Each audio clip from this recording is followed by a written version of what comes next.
Hi guys, जय हनुमान। स्वागत है आप सभी का। जेईई मेन के रिजल्ट आने के बाद बड़ी संख्या में जहां एक और स्टूडेंट अभी जेईई मेन के बेसिस में मिलने वाले कॉलेजेस के लिए काफ़ी ज़्यादा अभी ये समझ रहे हैं कि कहाँ जाना है, कौन सा एनआईटी कौन से ट्रिपल मिल पाएंगे, वहीं दूसरी ओर बहुत बड़ी संख्या में ऐसे बच्चों के मेरे पास मैसेज और कॉल आ रहे हैं जिन्होंने अभी बिट्स पिलाने का एग्जाम दिया था और बिट्स में जिनका दोनों एग्जाम देने के बाद, क्योंकि इस बार 2 सेशन में एग्जाम हुआ था, उसके हायर बिटसेट स्कोर से उनको किन कॉलेजेस की किन किन ब्रांचेस को प्रेफरेंस ऑर्डर में भरना चाहिए उसको लेकर के मेरे पास कॉल आ रहे हैं। आप सबके अपडेट के लिए पहले बता देते हैं कि बिट्स का कॉलेजेस और ब्रांचेस की प्रेफरेंस ऑर्डर भरने का ऑप्शन ओपन हो चुका है और स्टूडेंट को 31 अगस्त तक का टाइम दिया गया है कि वो बिट्स के प्रायोरिटी ऑर्डर को भर के लॉक कर सकते हैं। बिट्स की वेबसाइट पर आप जाएंगे, बिट्स की वेबसाइट पर जाकर के आप अपने एप्लीकेशन नंबर और पासवर्ड से सारे प्रोसेस को कंप्लीट कर सकते हैं। आपको 12th की अपनी सारी डिटेल बोर्ड की भरनी होगी और साथ साथ उसके बाद आप एक ही सिटिंग में बिट्स के प्रायोरिटी ऑर्डर को भर सकते हैं। ध्यान रखिएगा, बिट्स के प्रायोरिटी ऑर्डर यानी बिट्स के प्रेफरेंस ऑर्डर को भरने से पहले उसको पूरा लिस्टिंग करके सिंपल पेपर पे उसको बना लीजिएगा। मैं इसलिए ये बात कह रहा हूं क्योंकि आपको केवल एक ही बार 1 सिटिंग में पूरे प्रेफरेंस ऑर्डर को भरने का ऑप्शन दिया गया है। ऐसा नहीं है कि आप एक बार प्रेफरेंस भर के सेव कर दें फिर उसमें आप उसमें कुछ ना कुछ एडिट कर ले, ऐसा नहीं होगा क्योंकि बिट्स ने जेईई के तरह उनका काउंसलिंग का प्रोसेस नहीं होता। बिट्स में होता है कि आप 1 सिटिंग में एक बार सारे कॉलेज के प्रेफरेंस को डिसेंडिंग ऑर्डर में भर के लॉक कर दीजिए या फिर डिसेंडिंग ऑर्डर में भर के जैसे आप अगर बिना सेव किए हुए बिना पूरे भरे हुए फाइनल सबमिट किए अगर बाहर आते हैं तो आपको दोबारा से पूरे प्रेफरेंस ऑर्डर को भरना होगा, जबकि जेईई के अंदर ऐसा नहीं होता है। वहां पर आप सेव कर सकते हैं, सेव करने के बाद आप बाहर आ सकते हैं और वापिस से जो सेव आपका है उस लिस्टिंग के या तो नीचे कॉलेज भरेंगे या उसमें चेंज कर सकते हैं, लेकिन बिट्स में ऐसा नहीं है। इसलिए ये वीडियो खासकर उन बच्चों के लिए बहुत इंपॉर्टेंट हो जाता है जो बिट्स के अंदर अपने प्रेफरेंस ऑर्डर से, अपने प्रेफर्ड स्कोर से बिट्स का अभी जो उनका स्कोर आया है बिट्स से प्रेफरेंस ऑर्डर को भरना चाहते हैं, जो भी उनका बिट्सेट स्कोर है। सबसे पहले मैं यहां बात एक बहुत इंपॉर्टेंट सारे बच्चों को कहना चाहता हूं क्योंकि लास्ट ईयर बिट्स का पेपर 450 मार्क्स का था, इस बार 390 मार्क्स का है और बिट्स की वेबसाइट पर 2020 तक की कट ऑफ है, 2021 की कट ऑफ नहीं है। लेकिन जो कट ऑफ डिस्प्ले है आप उसमें ध्यान से देखिएगा, आपको कम से कम हर ब्रांच, एमएससी वाली ब्रांच हो चाहे वो बीटेक वाली ब्रांच हो, कट ऑफ जो बिफोर लास्ट ईयर 2020 की वेबसाइट पे अवेलेबल है उसमें 20 से 30 नंबर आप घटा करके ही समझिएगा। ऐसा नहीं है कि आप देखें कि बिट्स पिलाने की सिविल 254 मार्क्स से बंद हुई थी और मेरे 240 मार्क्स हैं तो मैं पिलाने की सिविल भरूं नहीं, क्योंकि इस बार पेपर का बिट्स का पैटर्न जो है वो पूरे तरीके से चेंज था। लास्ट ईयर 450 मार्क्स का बिट्स का पेपर था, इस बार 390 मार्क्स का पेपर था। 60 मार्क्स बिट्स में इस बार कम पेपर में उनका कम मार्क्स लेकर के कैलकुलेट करके, यानी 60 मार्क्स लास्ट ईयर के कंपैरिजन में बिट्स के अंदर कम मार्किंग स्कीम का पेपर हुआ था। इसलिए आपके लिए बहुत ज्यादा जरूरी है, अगर आप बिट्स की वेबसाइट पे कट ऑफ को देख करके आइडिया लगा रहे हैं तो जितनी कट ऑफ वेबसाइट पे दी गई है उसमें करीबन आप 20 से 30 मार्क्स का वेरिएशन लेके चलिएगा, उसको रिड्यूस करके उस कट ऑफ के हिसाब से अपना थोड़ा ऑर्डर बनाइएगा। और मैं तो हर काउंसलिंग के टाइम पे हर बच्चे को ये कहता हूं, आप ये सोच के काउंसलिंग के प्रायोरिटी ऑर्डर को मत भरिएगा कि यार ये ब्रांच तो मुझे मिलेगी नहीं और मेरे को लेनी है, चल मिल नहीं रही तो मैं इसको भरूं क्यों। ऐसा कभी नहीं होता है और ऐसा करना भी नहीं चाहिए। आप अपना बिट्स का जो भी ऑर्डर प्रेफरेंस का बनाएंगे उसमें आप ये समझिएगा कि जो ब्रांच आपको लेनी है वो आपकी प्रायोरिटी लिस्ट में होना बहुत जरूरी है।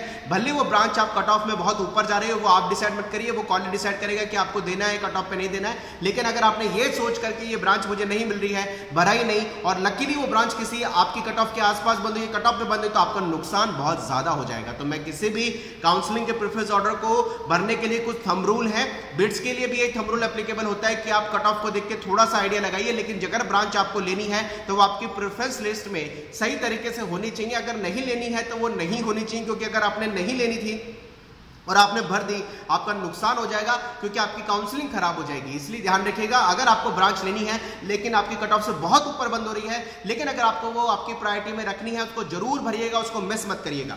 कुछ इंपॉर्टेंट पॉइंट वैसे मैं बिट्स के लिए आपको बता देता हूं, मैंने यहां पर इस वीडियो के डिस्क्रिप्शन में आपको बिट्स का पूरा प्रेफरेंस ऑर्डर बना करके पोस्ट कर दिया है। आप उस बिट्स के पर्टिकुलरली जब आप प्रेफरेंस ऑर्डर को भरें, ये एक हमारा सजेशन है जो मैंने आपको डिस्क्रिप्शन में एक लिंक दिया है जिसमें आप क्लिक करके बिट्स के प्रेफरेंस ऑर्डर पे जा सकते हैं। जो हमने करीबन 39 आपको ब्रांचेस बिट्स की भरने का ऑप्शन दिया है, गोवा, पिलानी, हैदराबाद, तीनों कैंपस मिला करके। लेकिन फिर एक बात कहता हूं, डिस्क्लेमर देता हूं कि ये एक सजेशन है, इसको एज इट इज मत भरिएगा। ये हमारी हमारी तरफ से हमारे एक्सपीरियंस के हिसाब से, पर्टिकुलर मेरे एक्सपीरियंस के हिसाब से एक सजेशन है, लेकिन आप अपने प्रेफरेंस को इसमें चेंज करिएगा। आपको जो ब्रांच नहीं चाहिए उसको हटाइएगा, आपको जो कॉलेज नहीं चाहिए, कैंपस नहीं चाहिए गोवा, हैदराबाद या पिलानी में से उसको हटा सकते हैं, या फिर आपको कोई ब्रांच अपनी इंटरेस्ट के हिसाब से अपग्रेड करनी है, ऊपर लेनी है, वो ले लीजिएगा, उसको जरूर देखिएगा। ये केवल और केवल एक थॉट है, जो डिस्क्रिप्शन मैंने आपको लिंक दिया है, केवल एक विचार है, केवल एक मेरा एक्सपीरियंस के हिसाब से प्रायोरिटी कुछ ऐसी होती है, ये एक सजेशन है। इस सजेशन को हर किसी बच्चे के हिसाब से ये चेंज होगा,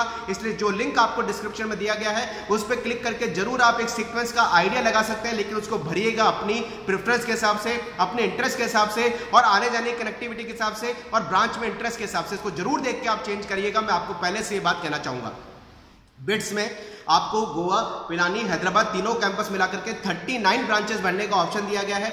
हमने सबसे पहले तीनों की सीएस यानी पिलानी, गोवा, हैदराबाद की सीएस को वेटेज दिया क्योंकि सीएस का ही इंपॉर्टेंस सबसे ज्यादा है। फिर हमने पिलानी कैंपस को वेटेज दिया है, इलेक्ट्रिकल इलेक्ट्रॉनिक्स भरी है। फिर हमने electronics and communication Pilani campus को लिया है। फिर हमने electronics and communication Goa campus को लिया क्योंकि यहां तक ब्रांच स्पेसिफिकली हमने सोचा है। उसके बाद हमने पिलानी की इलेक्ट्रॉनिक्स एंड इंस्ट्रूमेंटेशन ली क्योंकि पिलानी का इंपॉर्टेंस ज्यादा है। फिर हमने यहाँ पर आपका इलेक्ट्रॉनिक्स एंड कम्युनिकेशन हैदराबाद लिया है क्योंकि यहाँ पर ब्रांच की वैल्यू आ जाती है। फिर गोवा का इलेक्ट्रॉनिक्स, इलेक्ट्रिकल एंड इलेक्ट्रॉनिक्स हमने इंजीनियरिंग ब्रांच लिया है। फिर इकोनॉमिक्स लिए पिलानी के एमएससी क्योंकि इकोनॉमिक्स की वैल्यू बहुत ज्यादा पिलानी की मानी जाती है, इसलिए पिलानी का इकोनॉमिक्स। फिर मैकेनिकल पिलानी को वेटेज दिया है। फिर हैदराबाद का इलेक्ट्रिकल इलेक्ट्रॉनिक्स ब्रांच को वेटेज दिया है। फिर गोवा का इकोनॉमिक्स और हैदराबाद का पिलानी का मैथमेटिक्स एमएससी में क्योंकि हमने यहाँ वेटेज पर्टिकुलरली कैंपस को दिया है। फिर इलेक्ट्रॉनिक्स एंड इंस्ट्रूमेंटेशन गोवा का लिया है। फिर पिलानी का हमने वेटेज वाइज जैसे ब्रांच के हिसाब से ना सोच करके कैंपस को दिया है एमएससी का। यहाँ एमएससी लेने का बिट्स में अपना एक अच्छा फायदा ये है कि अगर आप बिट्स में एमएससी लेते हैं तो आपको सबसे अच्छा फायदा है कि आप सिंगल डिग्री में कन्वर्ट हो सकते हैं फर्स्ट ईयर की परफॉर्मेंस के हिसाब से, या फिर आपको सिंगल डिग्री एडिशनल मिल सकती है। इसलिए बिट्स वाले बच्चों को मैं जरूर कहना चाहूंगा, अगर कोई इंटरेस्ट वाली ब्रांच एमएससी के भी आपको बिट्स में आपका इंटरेस्ट आ सकता है, आपको लेनी है तो उसको मिस मत करिए क्योंकि बिट्स में ऑप्शन होता है कि आप एमएससी लेकर सिंगल डिग्री में पहले साल की परफॉर्मेंस के हिसाब से अपग्रेड हो सकते हैं, या फिर आपको सिंगल डिग्री बीटेक की आपको एडिशनल मिल सकती है और आपकी डिग्री बीटेक में 100 ब्रांच और एमएससी इन 100 ब्रांच की 2 डिग्री आपको मिलेगी। इसलिए बिट्स में ये फायदा है। इसके बाद में हमने बिट्स का आपका गोवा का इलेक्ट्रॉनिक्स एंड इंस्ट्रूमेंटेशन लिया है, फिर पिलानी का एमएससी लिया है, फिर हैदराबाद का इलेक्ट्रॉनिक्स एंड इंस्ट्रूमेंटेशन, फिर हैदराबाद का इकोनॉमिक्स, फिर मैकेनिकल गोवा, फिर केमिकल पिलानी, फिर मैकेनिकल हैदराबाद, फिर आपका हमने लिया है मैथमेटिक्स गोवा का एमएससी, फिर सिविल पिलानी का, फिर पिलानी का केमिस्ट्री एमएससी, फिर गोवा का फिजिक्स एमएससी, हैदराबाद का मैथमेटिक्स एमएससी, फिर पिलानी हैदराबाद का ही फिजिक्स एमएससी, फिर पिलानी के सबसे लास्ट के ब्रांचों में मैन्युफैक्चरिंग सबसे लास्ट में भरी है। फिर हमने हैदराबाद के सिविल, गोवा का केमिस्ट्री एमएससी, केमिकल गोवा का भरा है, और फिर हमने बायोलॉजिकल साइंस सबसे लास्ट की जो ब्रांच पिलानी की होती है एमएससी वाली उसको बायोलॉजिकल साइंस भरी है। फिर केमिकल हमने भरा हैदराबाद का, फिर केमिस्ट्री हमने भरी है हैदराबाद की, बायोलॉजिकल साइंस गोवा, फिर बायोलॉजिकल साइंस हैदराबाद, और सबसे लास्ट में बी फार्मेसी पिलानी हैदराबाद क्योंकि गोवा में नहीं है, और सबसे लास्ट में जनरल स्टडी हमने पिलानी की भरी है। यानी 39 ब्रांचेस का एक सीक्वेंस जो मैंने डिस्क्रिप्शन में आपको यहाँ पर लिंक दे दिया है, उस पर क्लिक करके आप आराम से डिस्क्रिप्शन पे जाइए, बिट्स के प्रेफरेंस ऑर्डर का सिस्टमेटिकली एक हमारे एक्सपीरियंस के हिसाब से अपना आइडिया लगाइए, और फिर अपने इंटरेस्ट से रिलेट करते हुए आपको कौन सी ब्रांचेस को फोकस करना है, आपको एमएससी वाली ब्रांच में पढ़ने का इंटरेस्ट पर्टिकुलर बिट्स में आ सकता है नहीं आ सकता, और साथ साथ आप सिंगल डिग्री में कन्वर्ट होने में कितने कंफर्टेबल, कितने कैपेबल है फर्स्ट ईयर की परफॉर्मेंस के हिसाब से उसका आइडिया लगाइएगा। या फिर ये सोचेगा कि अगर आपका कन्वर्ट नहीं होता, आपको एमएससी जैसे इकोनॉमिक्स बहुत अच्छी ब्रांच बनी जाती है, चाहे वो पिलानी हो, गोवा हो, हैदराबाद हो, एमएससी के हिसाब से इस तरह के ब्रांचेस के स्कोप को देखते हुए अपने टेस्ट को रिलेट करते हुए बिट्स के प्रायोरिटी ऑर्डर को बनाइएगा। मैंने बहुत सोच समझ के प्रायोरिटी ऑर्डर आपको बना के दिया है, लेकिन आप पे डिपेंड करता है कि आप इसको कैसे जस्टिफाई कर पाते हैं, कंफर्टेबल हो पाते हैं, और उसके अपने इंटरेस्ट को रिलेट करते हुए इस प्रायोरिटी ऑर्डर में चेंज करके आप बिट्स के प्रायोरिटी ऑर्डर को जरूर भरिएगा। प्रेफरेंस ऑर्डर भरने की लास्ट डेट 31 अगस्त है। ये एक मेरी कोशिश, एक प्रयास है। ऐसे में जोसा काउंसलिंग के लिए आईआईटी एनआईटी के प्रेफरेंस ऑर्डर को बना के आपको दूंगा ताकि आपकी हेल्प और सपोर्ट मिल पाए। चलिए गाइस, मिलते हैं कुछ नए वीडियो के साथ, कुछ नए कंटेंट के साथ। चैनल पे नए तो जरूर सब्सक्राइब कर ले, लेटेस्ट इन्फॉर्मेशन के बेल आइकन प्रेस कर ले। Wish you all the best. मिलते हैं। जय Hanuman, bye bye, thank you very much.